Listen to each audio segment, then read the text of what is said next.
Nah, sekarang di sini kita scroll ke bawah kita untuk preview ya. Nah, inilah untuk ijazah yang tadi sudah berhasil kita upload. Dikarenakan kita menggunakan metode verbal upload, ini memerlukan verifikasi secara manual. Jadinya di sini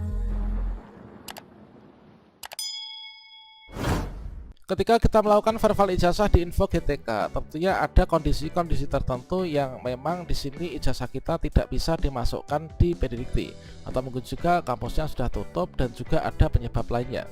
Dan di sini kalau misalkan data ijazah kita tidak ditemukan, kemudian kita sudah mencoba melakukan berulang kali pengecekan tulisan nama perguruan tinggi, nama jurusan dan juga NIM-nya, namun tetap saja hasil verbal ijazah ini tidak ditemukan.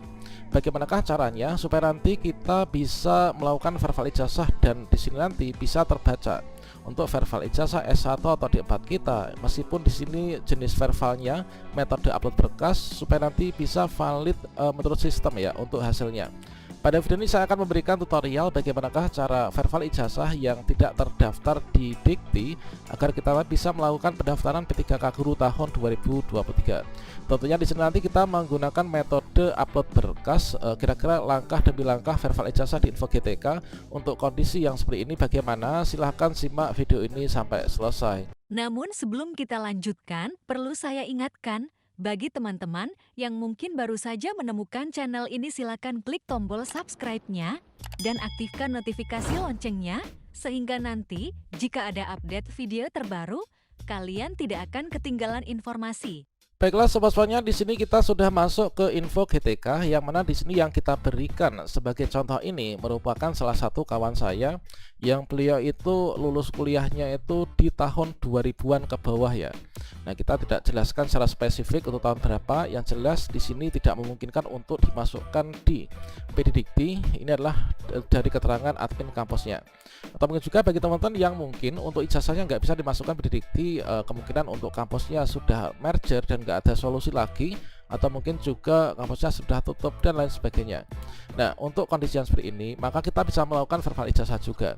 Meskipun di sini untuk saat ini ijazah yang dinyatakan valid itu jika terdaftar pada PDDikti.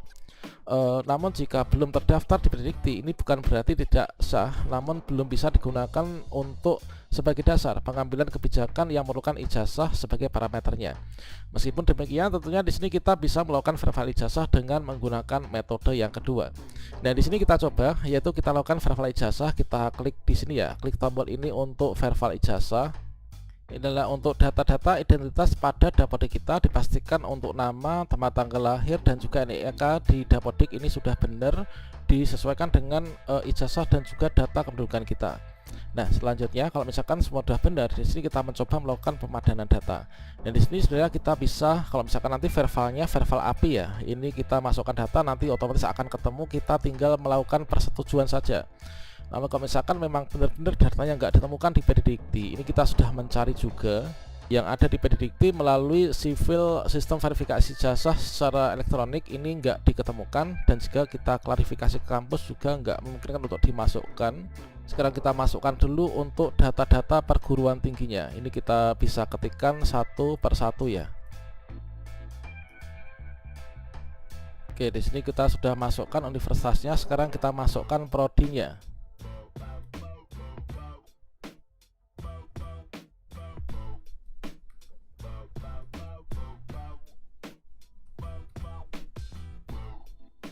Oke, sudah. Nah, berikutnya setelah kita masukkan universitas, kemudian prodi, kita pilih jenjangnya S1 kalau saya.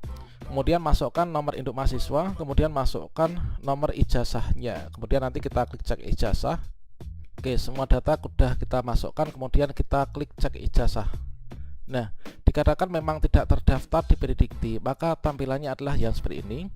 Dan di sini ada tampilan hasil verbal ijazah, data tidak ditemukan, cek penulisan nama perguruan tinggi, nama jurusan dan NIM. Sudah kita coba berulang kali nggak ketemukan, dikarenakan memang di sini nggak terdaftar kan di PDDikti. Kita mengecek di PDDikti pun ataupun juga di sivil pun juga nggak ditemukan.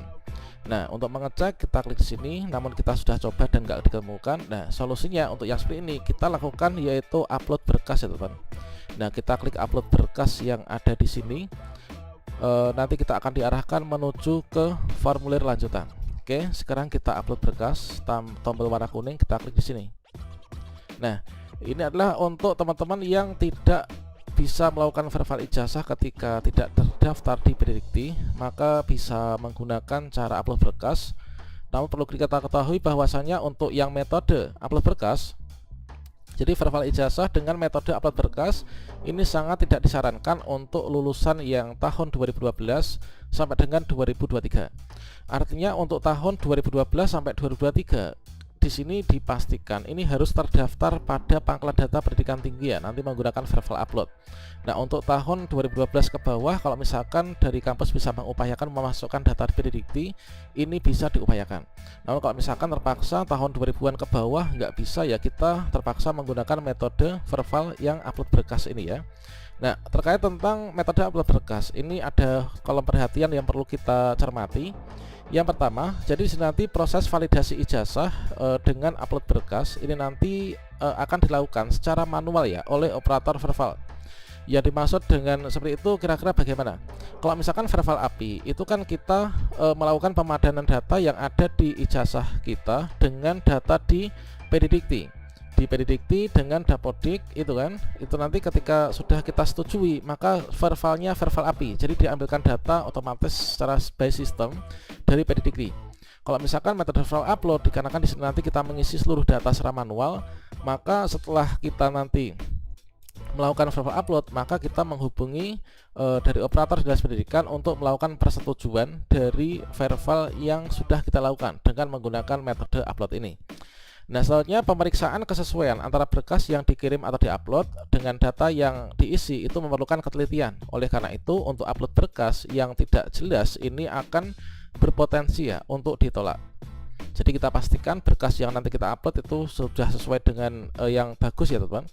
Kemudian upload berkas ini diunggah dengan ukuran maksimal 500 KB dengan kualitas gambar yang baik ya, dan dapat terbaca dengan jelas. Nah, kita pastikan nanti spesifikasinya. Kemudian kita isikan kolom isian sesuai dengan yang diminta dan sesuai dengan data yang tertulis ya pada lembar ijazah. Nah, langkah berikutnya di sini adalah kita mengisi data-data yang ada di bawah ini, yaitu kita mengetikkan yang pertama itu adalah di sini nama perguruan tinggi. Ini kita ketikkan, pilih satu persatu gitu ya. Nah, ini kalian ketikkan nama perguruan tinggi sesuai dengan ijazahnya. Kemudian diklik selanjutnya di sini nanti teman-teman mengisikan yaitu prodi. Jadi setelah kita mengisikan perguruan tinggi kita isikan, nanti prodi akan bisa kita pilih ya. Nah, ini. Kemudian kita pilih di sini adalah jenjang. Oke, coba di sini kita masukkan yaitu universitas. Oke, setelah kita masukkan nama universitasnya maka nanti prodinya akan bisa dicari. Misalkan seperti ini.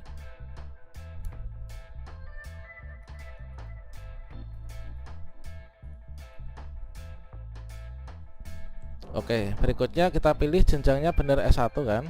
Nah, kemudian teman-teman tuliskan tanggal masuknya. Nah, tanggal masuknya di sini adalah kita isikan sesuai dengan yang kita ingat ya. Kalau misalkan kita lupa ya setidaknya kita ingatkan untuk tahunnya. Untuk tanggalnya ini kita bisa terka-terka ya.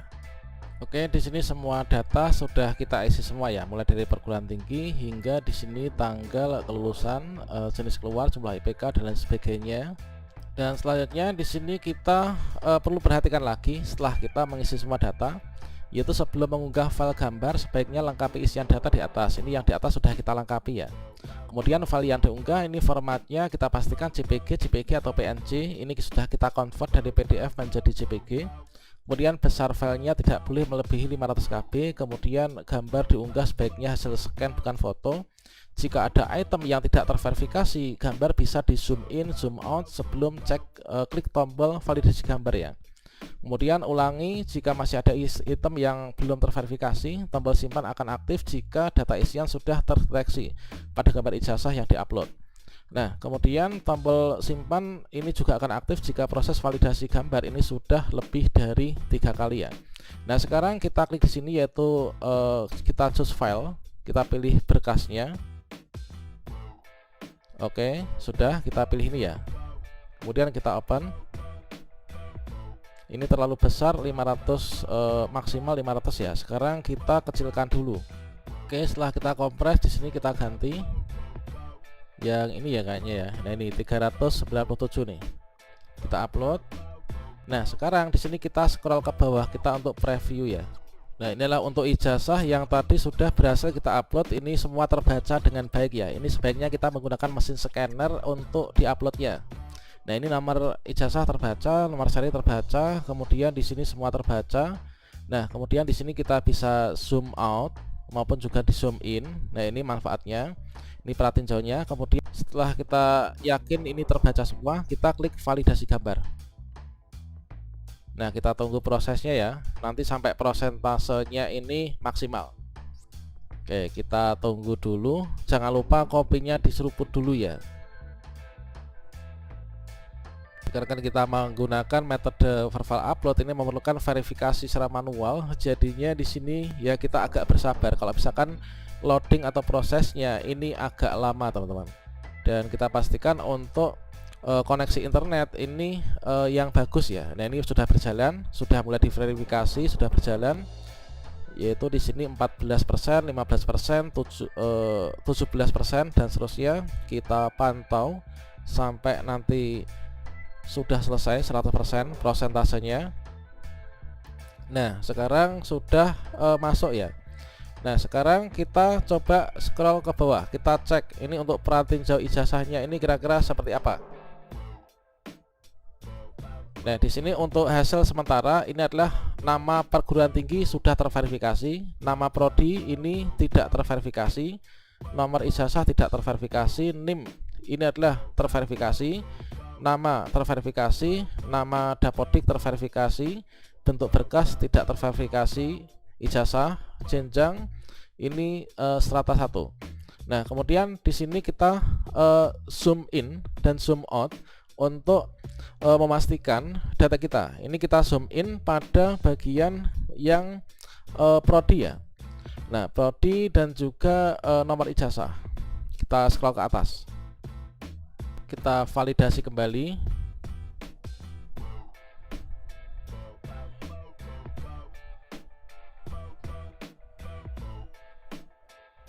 Kemudian kita validasi gambar kembali.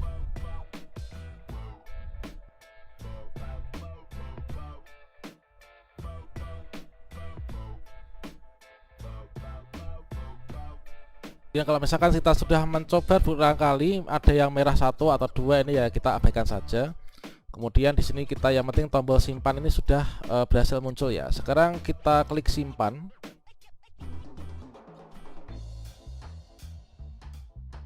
Oke, sudah berhasil. Sekarang kita coba cek ke bawah. Kemudian di sini tetap ada tampilan seperti ini, belum muncul. Kita reload ya. Kemudian kita scroll ke bawah, kita cek kembali. Coba bisa juga di sini di kolom perbaru ini. Dan selanjutnya di sini kita akan tervalidasi seperti ini, yaitu jenis verbal kita ini adalah metode berkas. Kemudian setelah ini meskipun untuk hasil validasi dapat tampilan seperti ini tidak masalah. Nanti teman-teman setelah ini melakukan menghubungi yaitu operator dinas pendidikan untuk disetujui ya ajuan kita. Kemudian nanti dari operator dapodik di dinas pendidikan akan bisa mencari data-data pribadi kita, kemudian akan dicek kembali, divalidasi ya, kemudian disetujui, sehingga nanti verbal ijazah kita sudah valid menurut sistem.